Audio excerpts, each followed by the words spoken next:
right. Hello to all of our viewers at home. Sorry for a slight delay. We were having some technical difficulties, but it looks like we're all good now. So thank you for tuning in here on Friday, September the 16th for our daily live stream. Before we head into the weekend, I'm really looking forward to having Saturday and Sunday. Today is a definite TGIF. Thank God it's Friday for me.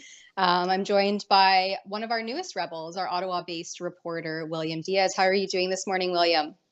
Doing excellent. How about you, Tamara? Doing well, thank you. Thanks for asking. So I understand that last night, we're just going to do a quick recap of what happened last night because it was one of your first time live streaming on the Rebel platform. So that's really exciting. And it was a Quebec French-based audience and French live stream. So I guess can we maybe just spend 1 or 2 minutes to quickly run through what that live stream looked like and give a quick translation to all of our English followers? Yeah, of course. Yeah. So yesterday, as you just mentioned, was the first of 2 debates that are happening in the Quebec election race this year. So we had François Legault, the leader of the Quebec, basically all the leaders of every party in Quebec meet together and debate on air live for everyone in Quebec to see. That was really exciting to see because it was the first time we actually saw François Legault, who is the current premier of the province, debate Éric Duhaime and other candidates are there as well. So it was very exciting. Some of the topics that were mentioned were the pandemic. We talked about the French language bills, such as Bill 101, that would push that would force basically CEGEPs and higher education facilities to limit the amount of students that can learn in English in the province of Quebec, all in the name of preserving the French language. So that was an interesting topic that we talked about yesterday. We also talked about the pandemic and the curfews. We know that under François Legault in Quebec, there were a lot of extreme measures taken during the pandemic, with ranging from curfews, from arresting Rebel News reporters that were reporting on the field. We know that Lincoln Jay was, apprehended by police. Same thing for Yankee, who was harassed by the police multiple times. So the topics were interesting. I think François Legault didn't do the best. He didn't perform the best. He was shocked, and even the mainstream media agrees on that. So that's interesting. The Sovereignist Party, the Parti Québécois, wasn't very well represented. Their leader was not convincing in arguing, and he seemingly tried to side with other candidates and play nice, which isn't what you want to see in a leader at all. Then you had Québec Solidaire, the Communist Party of Quebec, basically the Québec Solidaire, that were just talking like Marxists. They were talking like we expected them to talk. They were talking about restricting the amount of cars that are on the road. They were talking about putting higher taxes, more government spending to get out of inflation. The Parti Libéral, it was so it wasn't the best performance, but not the worst performance either. Lots of non-answers to questions asked by other candidates as well. And of course, the leader of the Conservative Party of Quebec, Éric Duhaime, the moderator was very biased against him, and it shows throughout the whole event. I think he did well. He got his point across. Despite the moderator being against him, he spoke like a true conservative. And reflecting back on it, I think he was less honest and direct about certain issues, maybe because he tried to be more politically correct. That's my guess. But I think he did well, and even the mainstream media admitted it. So yeah, it was great. And there's another debate coming up next week as well. Oh, good. Well, I hope that the coverage continues. I know that there was such a longing in Quebec and a big gap there that you yourself and Alexa now can kind of fill and give our Rebel viewers much needed coverage of that province. And yeah, I'm glad that the pandemic was debated rigorously and discussed rigorously, because Quebec saw some of the most draconian measures all throughout 2020 and into 2021. So that definitely is something that I really like to see scrutinized and vigorously discussed. So thank you for that little recap, and just some quick housekeeping things before we get too far into the stream. So you can join us here on our daily live stream, where we're going to discuss some newsy topics of the day. You can join us on YouTube, Rumble, Odyssey, and Getter. On some of those platforms, you can also engage directly with us by giving us super chat. So through a small monetary donation, you can share your thoughts with us, and we'll either read it on screen or we'll interact depending on the comment or what is said.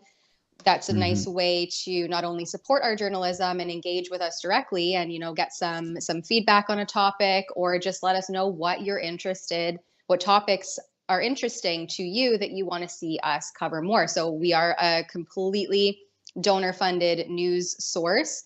And of course, we want to follow the facts wherever they lead in a way that our viewers find interesting, and topics that you find interesting. So I always really like having that option available to super chat us. I think that today we will save some of the super chats till the very end, and we'll kind of designate 10 to 15 minutes to run through some of them, unless there's something extremely relevant or spicy to the topic that we're discussing on hand. So we'll kind of use our discernment there to decide what we save until the very end, because some topics and some comments, unfortunately, if you're watching us on YouTube, we can't share here uncensored. So especially as it pertains to the science TM around COVID, we unfortunately will save all of those topics until the very end, where we will then move off of YouTube onto some of those other platforms where we don't have to self-censor ourselves because of YouTube's community standards, which basically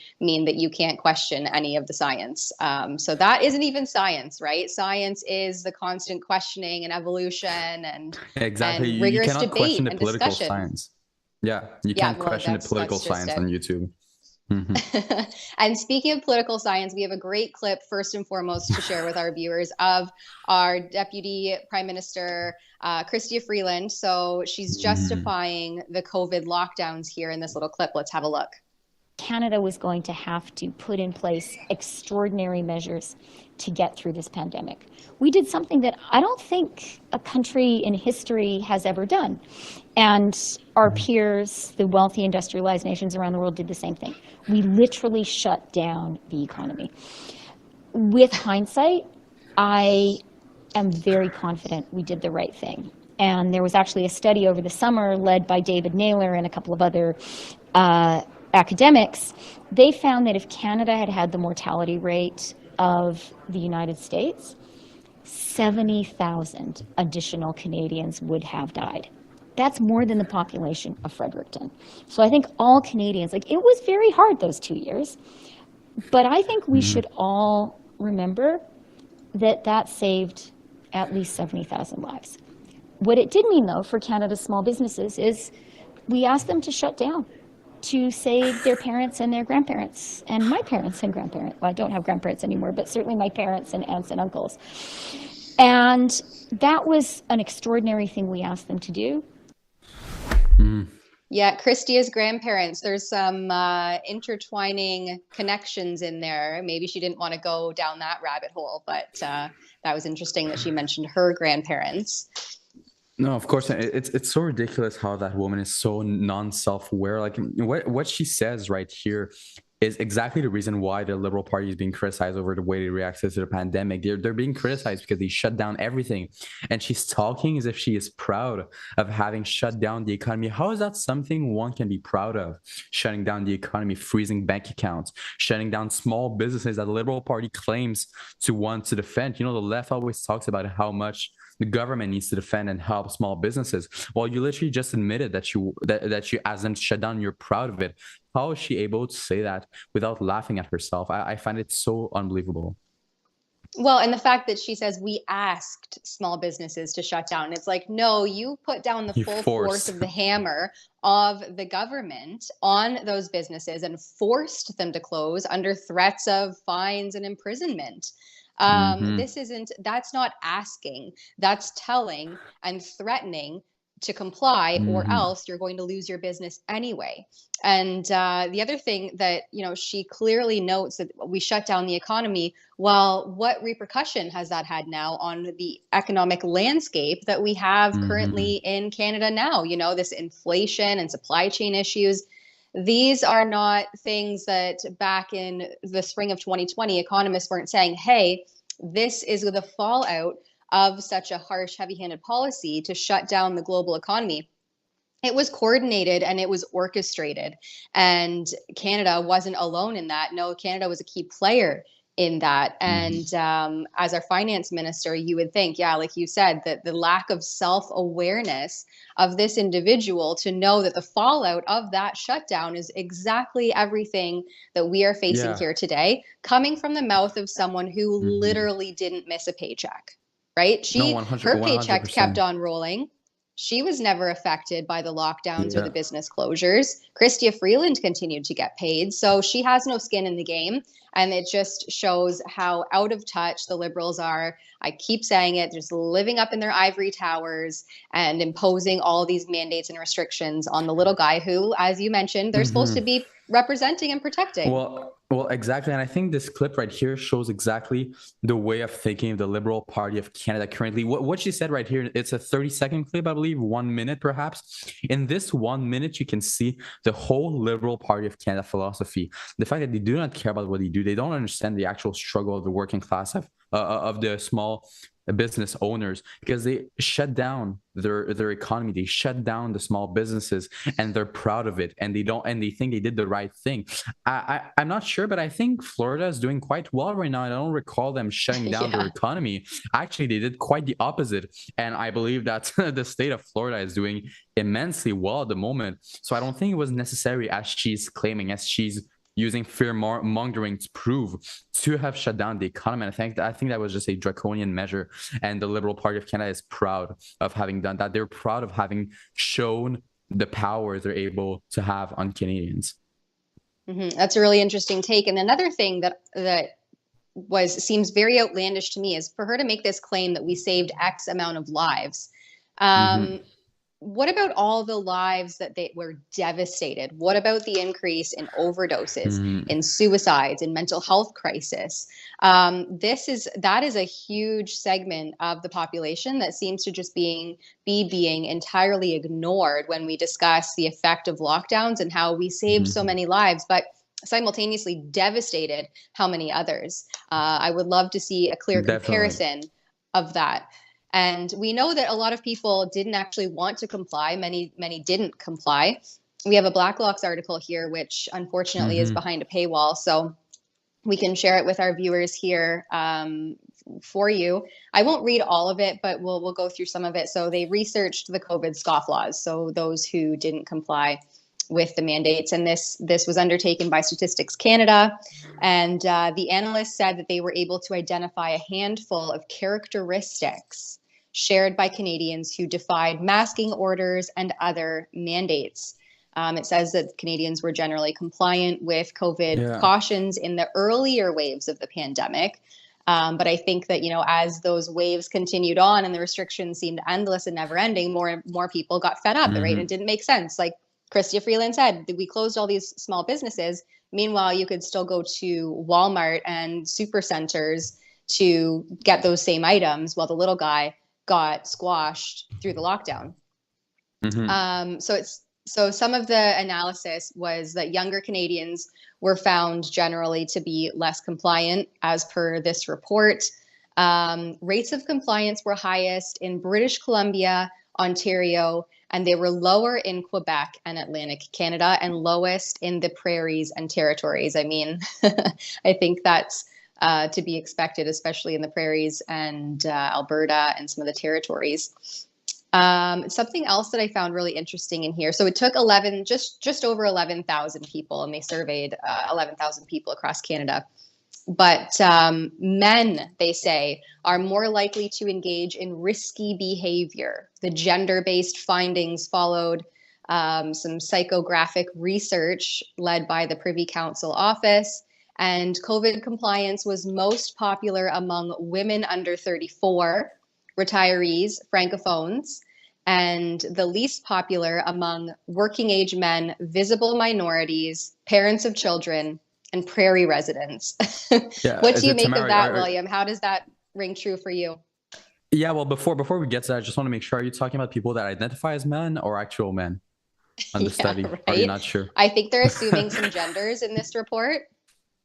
such bigots. It's unbelievable. No, I do agree. And I do agree with the point that you said earlier at the beginning. A lot of people seem to be able to take it, to take, the mandates that were imposed on them, the measures that were imposed on them, because it was the beginning. We didn't really know what was going on. So I think at the beginning, people were really compliant. But towards the end, I mean, at some point, Lincoln, Jay, and we went in front of Parliament Hill and we asked Omar Al-Ghubra to comment on the fact that Canada is alongside China and North Korea as the countries that do not allow their unvaccinated citizens to travel through plane. They were the only country, and Omar Al-Ghubra wasn't able to answer the question. I think once you get to a certain point where the individual person is pushed too far, they're not willing to comply anymore. They're not willing to be good anymore and follow along what the government wants them to do and follow along with the restrictions imposed by the government. I think that's really what we saw during the pandemic. The government seems to have so much power, and they actually use their power, but they pushed it a tiny bit too far, which made Canadians less compliant. And that's what the study shows. Well, and Canadians were also pushed to comply based on straight propaganda from China. You saw those videos of people dropping like flies in the street, and the warning from the media and the government was that was coming here to Canada. And so they terrorized and terrified people into thinking that this was going to be the reality of how the pandemic unfolded. And so people were like, please, let's stay home and save lives, right? The 2 weeks to flatten the curve. And then third week, fourth week, fifth week, sixth week, no one's dropping like flies in the street. The hospitals are empty. The nurses are making TikTok videos instead of actually being overworked and overrun, which they are now, but weren't back then. So it started, I think a lot of people started to recognize that this doesn't make sense, what was being espoused by the television versus what was happening in real life. And so naturally, they hopefully would start to question the narrative more. I would have liked to have seen even more of it, but I guess I lived in a province where people were heavily compliant here in Ontario. So yay for that, I suppose.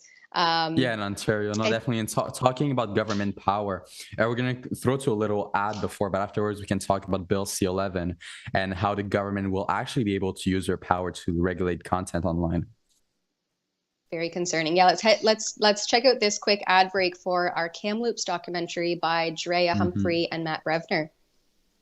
Well, the remains of 215 children have been found in a mass grave in Canada. Do you want to get closer to the truth about what was actually buried at Kamloops Indian Residential School last year? So do I. That's why the Rebels are doing a live screening in Calgary at Canyon Meadows Cinemas, and we want you to join us. We'll be there to watch this documentary with you, meet and greet you, and answer any questions that you have. I can't wait to see you. There's more info below.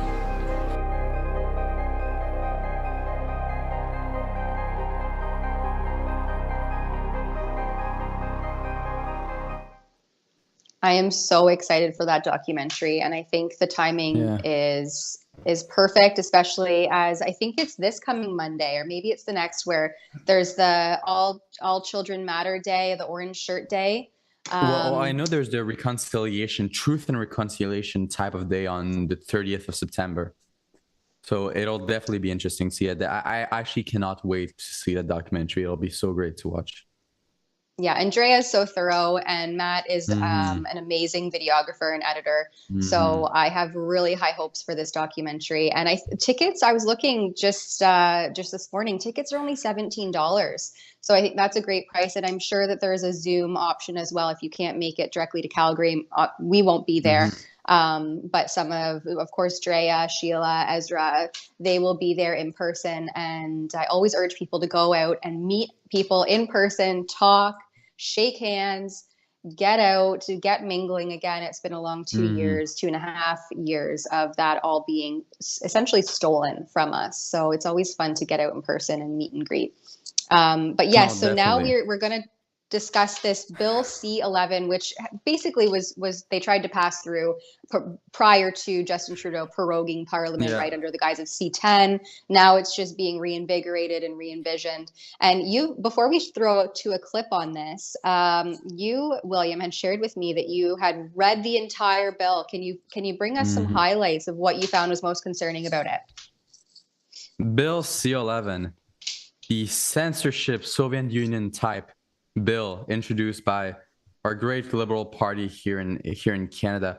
Bill C-11 basically will give the government the power to decide what content online is promoted, what content online is censored to Canadian viewers on YouTube and on other platforms, which is very alarming.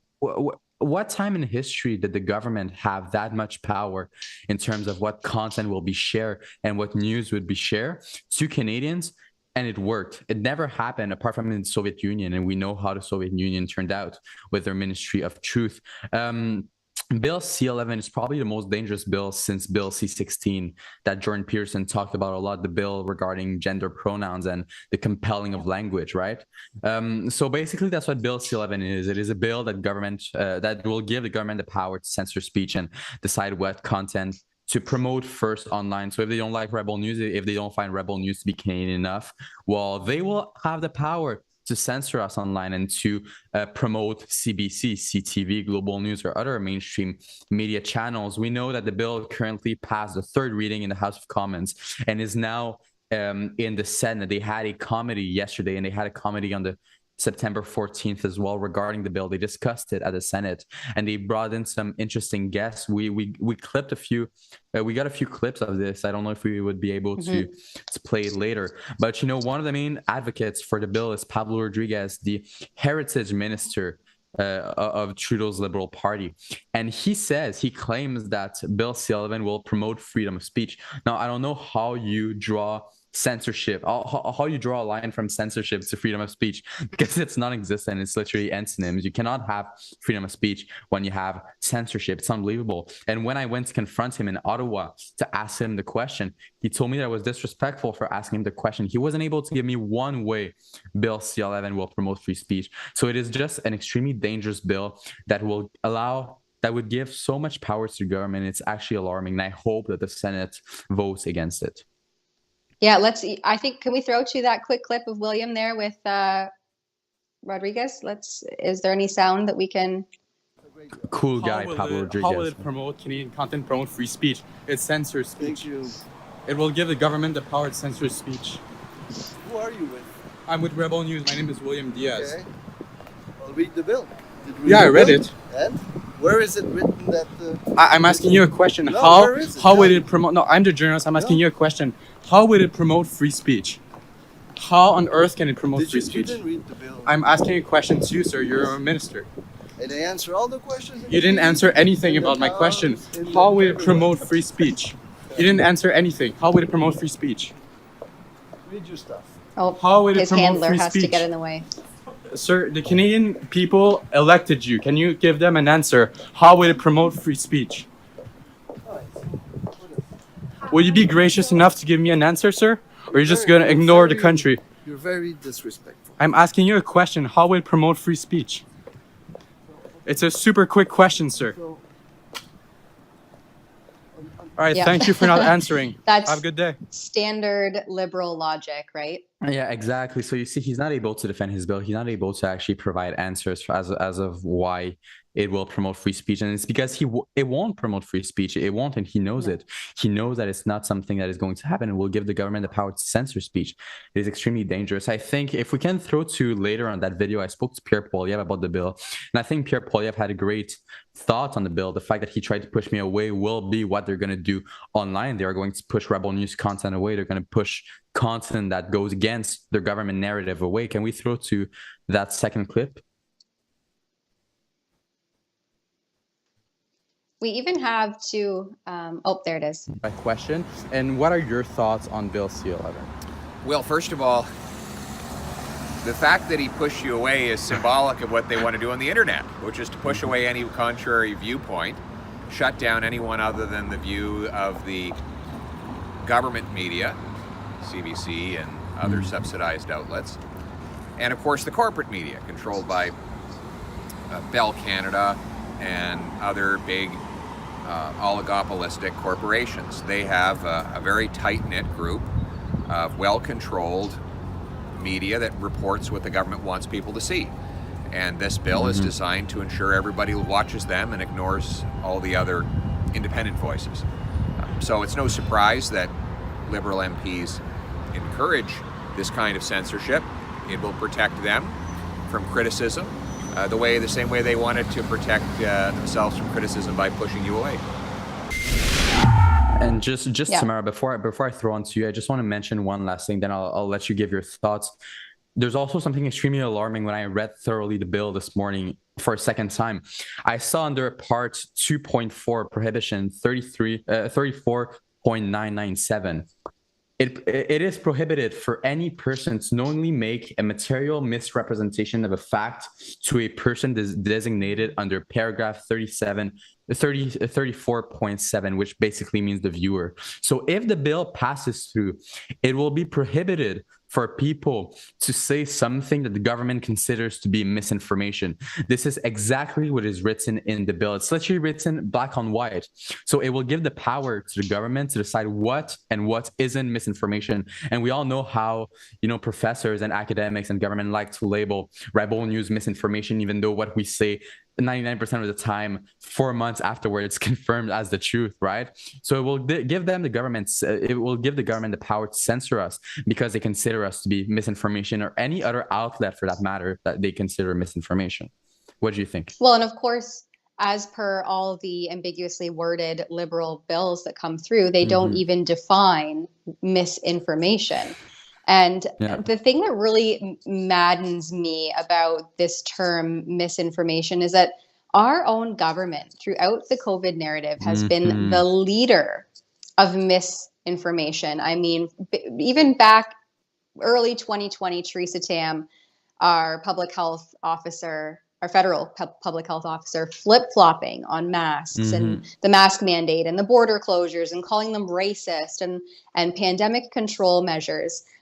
They were the purveyors of misinformation from the onset of the pandemic that confused people and made them further untrusting of government institutions. So I think that this is just another case in point where the Liberal government has to take a good, long, hard look in the mirror 100%. And see what they've done over their ruling the last several years. And really, I really hope that this doesn't, like you said, make it through the Senate. I guess it could go either way. But we have, for instance, this clip here of the former CRTC commissioner, Tim Denton. I posted a clip yesterday of him, his comments around C11. And then I posted another video just this morning where he basically laughs when he's asked by a senator whether or not the CRTC could even enforce a bill of this magnitude. So maybe let's throw, if we have that clip where he laughs in response first, let's throw to that one, because I thought that his response and his reaction was really telling on what this bill entails. Yeah, the Senate hearings are very interesting. Okay, we have the other clip ready, but let's go that one first where he laughs, because again, I just think that his response, and I shared that on my Twitter just about an hour ago, his response there, it's so candid and just natural. He's just a regular guy, and they ask him this question, and he just bursts. He's just laughing. If we have it pulled up, let's have a look.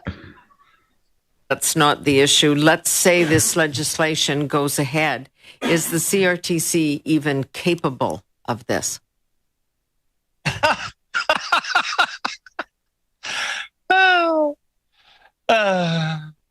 Is the Inquisition capable of being an inquisitorial agency? Is the CRTC capable? It'll certainly try a lot.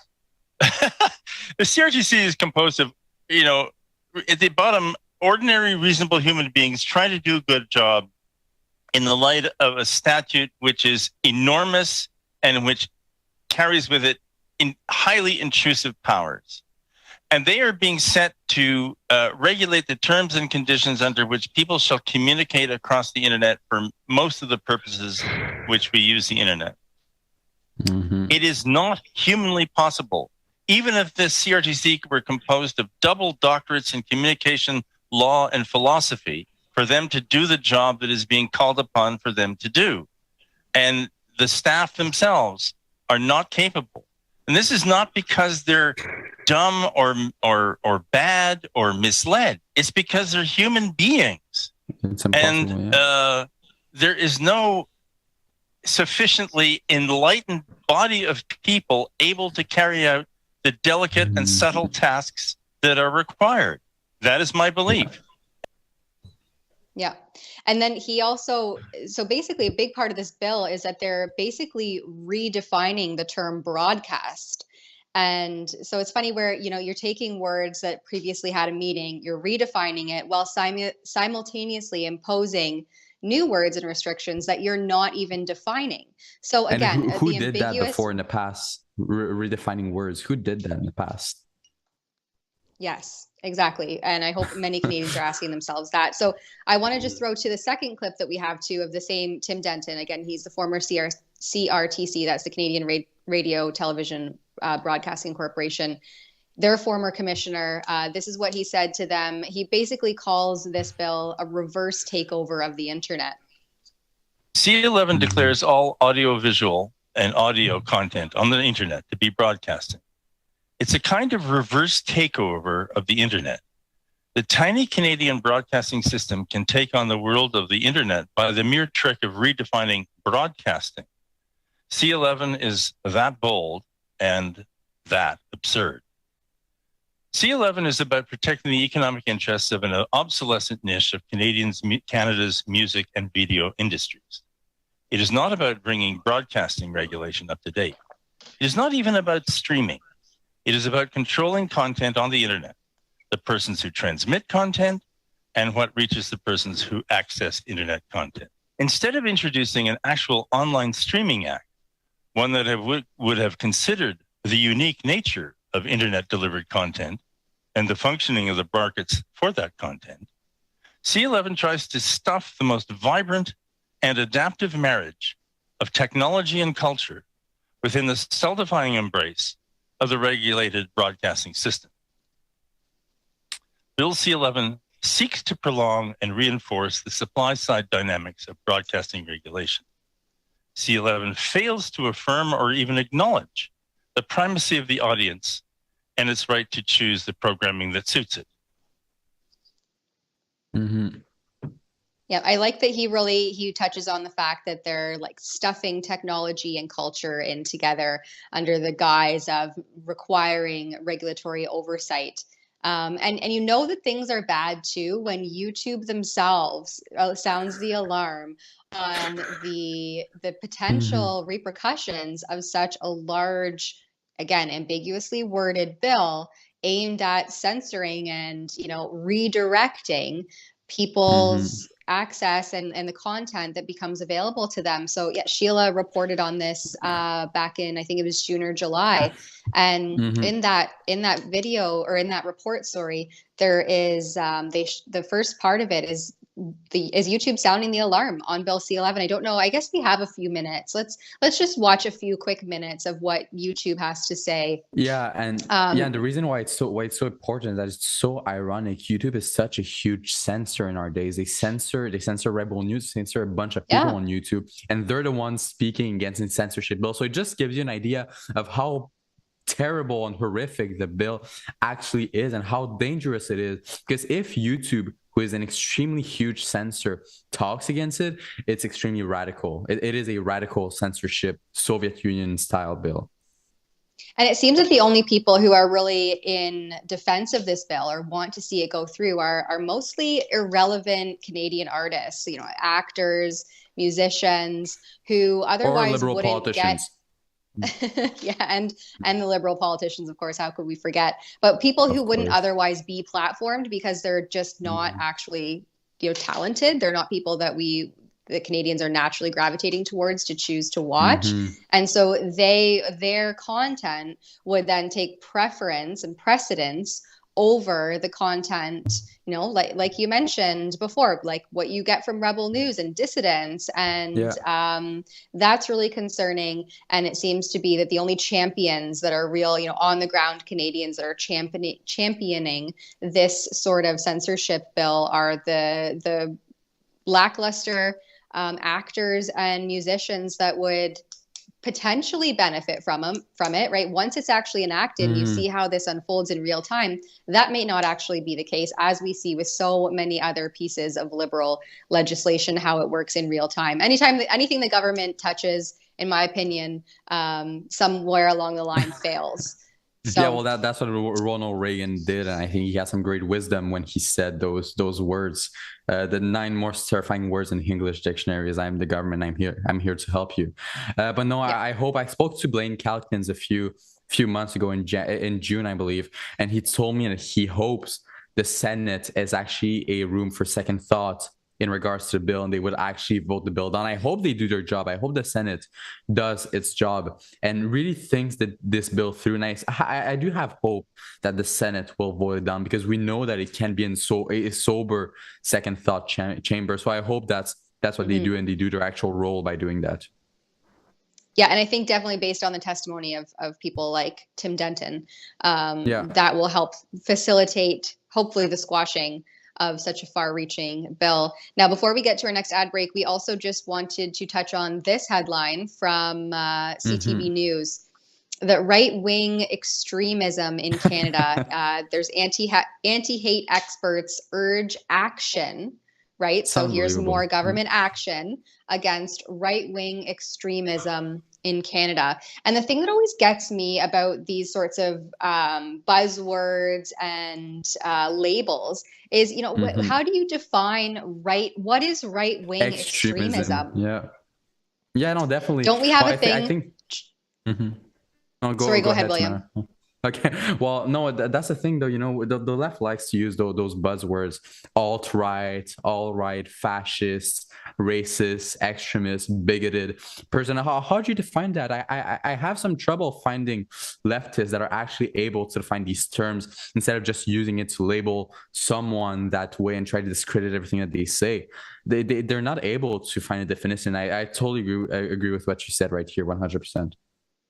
Well, and they source Evan Balgord from the executive director of the Canadian Anti-Hate Network, which, in my opinion, the Canadian Anti-Hate Network essentially just fuels and facilitates hate. I mean, I don't know what they've even done to connect or reconnect Canadians over the last years of the reign of Justin Trudeau, where we've seen more divisive language than ever before, at least in my lifetime.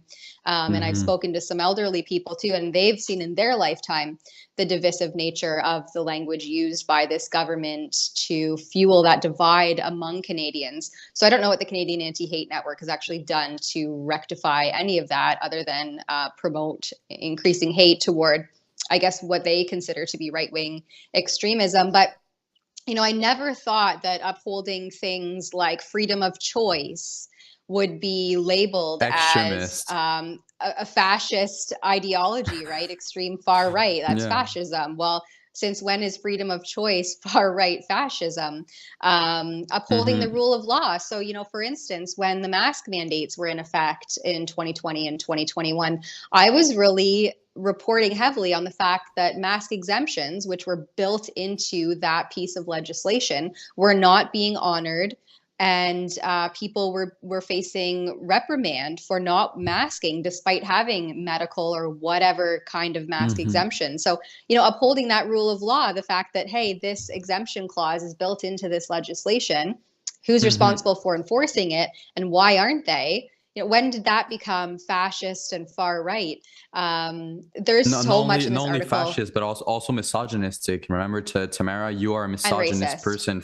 You're racist, misogynist. all the labels that the anti-hate networks like to push on Rebel News journalists.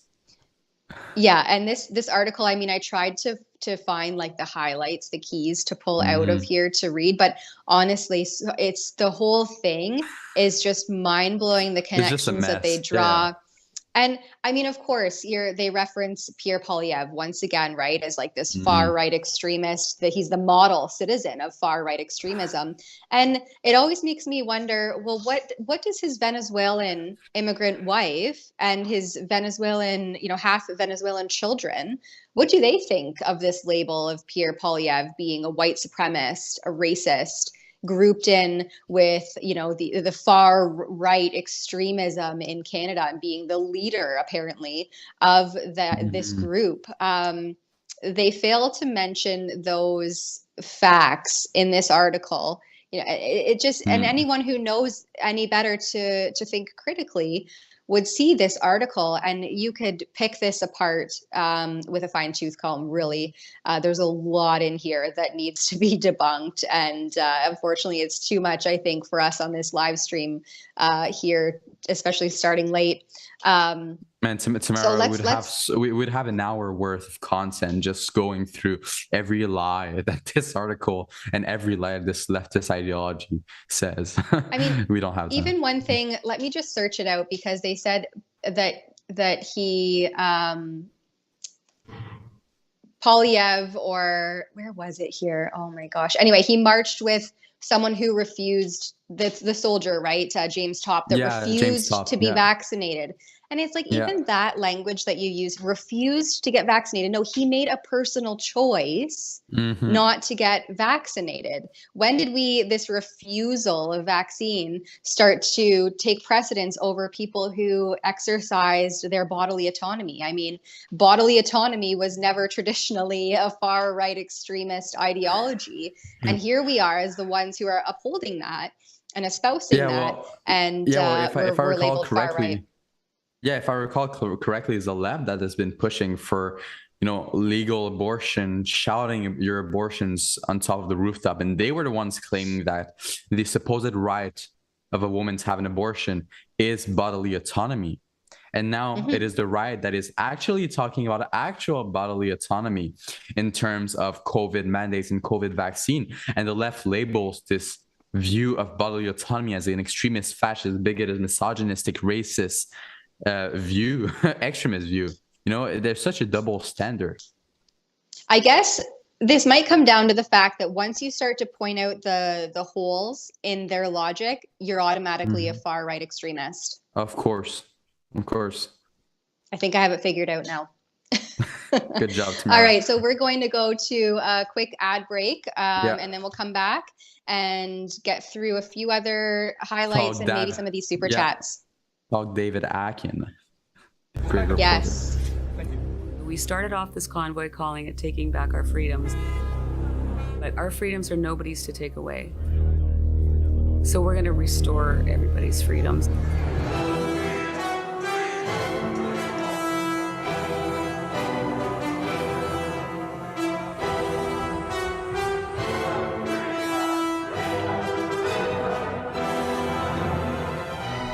People came here wanting to only do a day, and the word with all the truckers is they're now staying for many days. Like a lot of people now are planning on days and days in Ottawa. So we are here to end the mandat. I am not leaving till we get what we want. We're not going to give up. I'm on lunch. I could be on lunch a long, long time.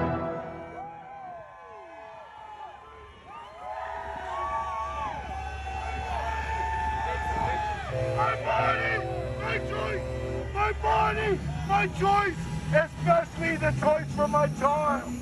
My body, Trudeau, not yours. When your job and your life... There you go. You can hear them chanting, my body, my choice. There it is, those far-right extremists. Yeah, I know, those bigoted, fascist, racist, misogynist people. Yeah, I love that ad so much, man. The music is so great. Such a great person. Monka, he's really great at making those documentaries. And it's no longer just exclusive to Rebel News Plus. So that if you didn't catch it, we have released it, or we will be releasing it to the general public on September 19th. So that is, I'm just checking my calendar, Monday. In 3 days. Yeah, so that's exciting. That's convoydocumentary.com. And of course, you can click there to support our journalistic efforts and the development of these kind of documentaries. And, it's a way for us to really gauge how much people appreciate our work and where our efforts are best spent too, right? If you, depending on what page you donate to or where you decide to contribute your assistance to us financially, then we can at least see what the viewers are into, what they appreciate the most of our coverage, and give you more of that. So thank you for people who help us and support us financially, because without you, we wouldn't be able to do this important work. We have one super chat here from Phrasebo. He says that the countdown is on. Just one more day before we tell our government we don't want the new world order or Agenda 2030. If you live in Hamilton, if you live in Hamilton, join us Saturday at Hamilton City Hall, 12 noon. Bring signs. If you don't have signs, I have lots to hand out. So thanks, Fraser, for the $5. So what Fraser is talking about right here is the worldwide freedom rallies occurring on September 17th. There are some in Montreal, there are some in Ottawa, Toronto, Calgary, Edmonton, Hamilton, I believe, as he just mentioned. There's some all across Canada and all across the world as well. There's also some in England and the UK. So that'll definitely be interesting. I believe that we will be covering more than one freedom rally. I might be mistaken, but we will be bringing you some coverage each province of what's happening. Oh, I think we'll have a reporter in each province, depending on the turnout, how things go, and who's committed where. But as always, Rebel has been the leaders in covering these freedom rallies since they began, right? David Menzies was at Queen's Park early in May 2020, covering the bunch of yahoos out on the lawn there. So we'll have Rebels all over tomorrow at 12 noon, I guess, in your city centers. Yeah, exactly. I'll be here in Montreal with Alexa Lavoie to cover the ones happening in Quebec here. So that'll be fun. All right. And then we just have two quick topics to run through before we end our time here. So if you want to super chat us, we have 10 minutes left. Feel free to send us a super chat and give us your comments, or if you have any questions, just want to chat with us. It's a great way to engage with the live stream. Global news. So David one of their reporters. Yeah, one of their reporters has been in the news, and you've covered it pretty extensively, William, so maybe you should take the lead on this. But this Blacklock's article, first and foremost, highlights that global news is, quote, on the brink. So we've seen, the mainstream media has really lost the plot on a lot of different areas throughout the last 2 years and failed to hold the government and the health bureaucracy to account. And Canadians are obviously waking up to that. So this Blacklock's article notes that the executive vice president of Global's parent company, so that's Chorus Entertainment, he's testified that news is a challenging business and there's no longer a feasible strategy. So that's obviously financially, despite the fact that, and I'll highlight here, Global and other TV broadcasters from the outbreak of the pandemic received $103.6 million in direct cash grants, including federal wage subsidies, according to an August 23rd CRTC report. Regulators also waived $36.5 million in mandatory industry licensing fees. And they still can't keep, apparently, their head above water. What do you make of this, William? Well, first of all, just to show the level to which global news is at, Efron or anyone in the studio, can we put the clip of David Akin being the global news chief liberal heckler at Pierre Poilievre's little statement on Parliament Hill? Can we show that first of all? Yeah, we have this new angle, right, that really shows just how aggressive he was. Yeah, let's take a look at that. Thank you very much. I appreciate it. Appreciate your presence here today. Before I begin, let me just say that. Thank you very much. I'm being heckled here by. Thank you very much for your congratulations. Thank you very much for your questions. I'm going to begin my remarks now. But will you take some questions afterwards? Justin Trudeau is out of touch, and Canadians are out of money. The cost of government is driving up the cost of living. $500 billion of inflationary deficits have bid up the cost of the goods we buy and the interest that Canadians pay. The cost for workers and businesses to produce the goods that we buy. On top of that, Trudeau proposes yet more spending to bid up costs even further. The more he spends, the more things cost. It is just inflation. Their homes and to buy a home in the very first place. The reason that Look. Yeah. So I mean, we have basically a liberal heckler who snuck in here today. I'm a liberal to. heckler.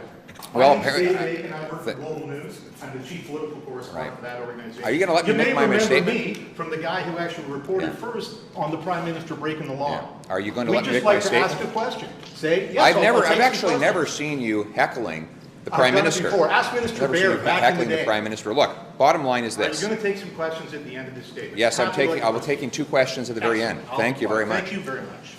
So I'm going to start my statement again. How rude. So rude. That's just unbelievable. Yeah, and I'd like every viewer at home to take just 5 seconds, think what would have happened to the reporter if the person giving his press conference was Justin Trudeau and the reporter was a Rebel News reporter.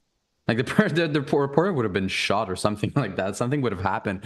But David Akin, Pierre Poilievre respectfully spoke to him. They debated together, and David Akin was just unbelievable in that clip. I mean, I remember someone at Rebel News telling us that if a Rebel News reporter did that, it would have been grounded for dismissal. Like, that's not a professional thing to do as a reporter, especially as a reporter that receives money from the government and that receives money from our hard work. You know, he's partially paid by us. So it's just unbelievable to see that happen, but it shows what level the mainstream media is at right now, what level global news is at right now. Just what David Akin did right here is unacceptable. And Pierre Poilievre handled it well. I found he handled it. It reminded me the way he handled it, like it reminded me of Ron DeSantis in Florida or Donald Trump when they are faced with biased reporters that don't report the fact or that do unacceptable things in press conference. They don't let them step on them. They respond to them and they argue with them. And I like the way Pierre Poilievre responded on that clip. Yeah, regardless of comparisons, I think it just shows strength of character and the inklings of a real leader, that you can take charge and you can stand and be assertive in what you're doing and what you're saying enough to denounce that despicable behavior by a supposed journalist and supposed to be somewhat neutral reporter. Chief political correspondent. Yeah. It just shows that they've lost the plot, right? And further evidence by this Blacklocks article, the global news is on the brink and they're in full toddler tantrum mode as a result. So it's funny. It's funny in a way to see in real time, but had they have conducted themselves differently over the last 2 years, then this probably wouldn't be the state of affairs within the mainstream media. So we have one more thing to get to that was in the headline, so we have to get to it. And that was this Health Canada memo that went out. They released a woke language guide. And so this was published by our friends over at the Western Standard. And they actually link in here, the Jonathan Kay posted some direct screenshots. So if you want to go back and search and see this directly for yourself, I would suggest going there. But we just will read some of them from this website because it's just easier to stay organized that way. Yeah. But basically, Health Canada, under the guise of, our health officer, Theresa Tam, who again was a giant failure and spreader of misinformation throughout the whole COVID pandemic, in my opinion, she released this guide, or maybe I shouldn't assume her gender, but Tam released this guide to apparently promote diversity and health equity. And I just want to say, what about health equity for the unvaccinated, right? We just continue to forget that the unvaccinated are denied various forms of equity within our society, especially as it pertains to what we still pay into, which is our socialized medical system. They can't get organ donation. They can't be organ recipients. They can donate their organs, but they can't receive one. So there is so much flawed logic in here, first and foremost. But regardless, that's not exactly the point that I'm trying to make here. It's just some of the things that they say. So they're telling people that they should not say women and men, guys, ladies and gentlemen. They should be replaced with people of all genders, everyone, and just people. I don't know if you found any highlights in here, William, that you'd like to touch on, but I'm trying to find again. There was one that was really good. Oh, here we go. The guide, and this is right beside Tam's picture. I don't know if it looks different on the yeah, right beside to the left of her picture, the guide said public servants should not say vulnerable populations, populations at risk, and targeted groups/populations. It said these people should be called key populations, priority populations, and equity-seeking groups. And it's just enough to make your mind just explode, because it's like, how can we have discussions when we're just constantly trying to check our political correctness? And now it's gone so far as to infiltrate into the medical system as well. It's just getting to be so ridiculous. And again, if you want to fact check any of this, yeah, you can go on Jonathan Kay's Twitter, because he posted direct photos of the memo. And I mean, you told me that 2 years ago, I wouldn't have believed you, but it's the peak generation, is the peak generation of a society, like degradation, sorry, the peak degradation of a society. What's the purpose of that? Being politically correct, not offend some people. It's unbelievable. And Health You Canada care more about political correctness than the actual health of your patient. That's what medicine is nowadays. It is politicized science. It's just unbelievable. I can't believe it. Yeah, it's really sad, actually. And one other point in this article, Health Canada said gendered titles might lead to people assuming genders. And just my personal experience here. So I gave birth in the hospital in March 2021. And they, on the board there, they have, boy, girl, the name, the weight of the baby, all the things, right? All those little key details when the baby's born, stuff. They document. Yeah. Well, now they've scratched out that boy, girl section. So that's completely the whiteboard on the wall. I noticed is that the gender, the boy and the girl portions of that chart are just completely scratched out on the whiteboard now. They don't even write it or document it. I have no words for that. It's unbelievable to me. It's just so ridiculous, the length that our society is willing to go through to be supposedly politically correct. And then that language turns into legislation, which turns into Bill C-16, which turns into imprisonment of people for being mean to other individuals and hurting the feeling of other individuals. Like, how can you have a functioning well-being society when you are in prison, when you are arrested for being mean to other people, when you are ostracized from society because you dare to say an actual factual claim that there are only two genders, men and women? How can you have a functioning well-being society when you follow those woke PC ideologies? It's unbelievable.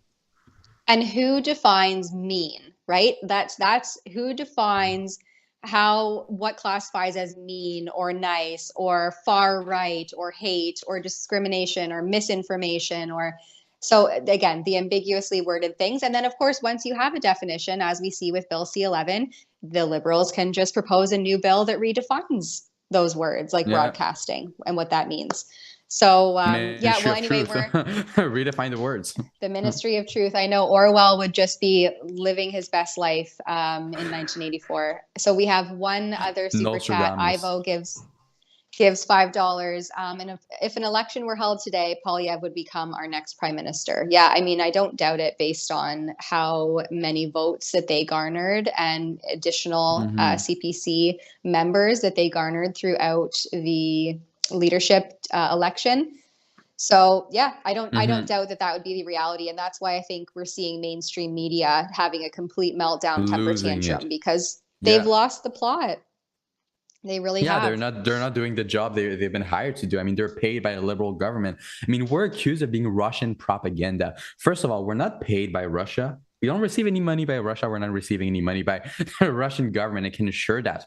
But if the leftist logic is that since we receive money from the Russian government, we are Russian propaganda, CBC and those mainstream media outlets receive money from the Canadian government. Therefore, following their logic, they would be a liberal propaganda. But we never hear that ever from the left. Yeah, no, that's a good and analogy. We don't receive money from Russia. Yeah, just to be extremely clear on that one, right? But like we said in this Black Box article, like $103.6 million in direct cash grants, plus they waived $36.5 million in licensing fees. Like, this is millions of dollars in subsidies and fee waiving that they've received, and still they can't stay afloat. It just goes to show the sad state of affairs, the mainstream propaganda arm of the Liberal government here in Canada. With that, imagine if they had to hustle like Rebel News. Imagine if they had to work like Rebel News to find donations and everything. They wouldn't survive. But also imagine if they had been on the ground reporting on those freedom rallies all throughout 2020 and featuring the devastating effects that these policies and mandates and restrictions were having on just everyday working Canadians. Maybe they wouldn't be in this mess now. No, of course. Anyways. But anyway, we're at time now. So thank you, everyone, for joining into our daily live stream. If you aren't heading out, well, tomorrow will be a big day, and we'll have lots of reports to follow after all the freedom rallies that take place tomorrow, apparently starting at noon, depending on where your local city center and your city hall may be. So have fun and be safe out there, everyone. Thanks for joining William and I on this Friday, and have a good weekend. We'll see you next week. Yeah, thank you, everyone. I'm Lewis Brackpool reporting for Rebel News, and you're probably wondering why I'm in a kitchen. Well, unfortunately, the British public are in the midst of a cost of living crisis, also known as a cost of lockdown crisis, and our obsession with green policies. Now, normal things such as making a cup of tea or putting the washing on and even keeping the lights on is going to be extremely expensive this winter. Ofgem, the UK's energy regulator, has warned that the energy price gap is set to go up by 80% from October the 1st this year. This will mean that the average UK